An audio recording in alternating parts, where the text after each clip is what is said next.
I cook without butter or saturated fat. Saturated fat, of course, is good.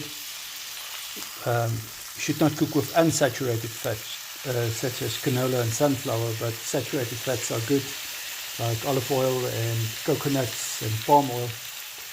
But what I do is I put the steak in the pan, on a smoking hot pan, without any butter or any oil, and it releases by itself. And this is fatty rump steak that I put.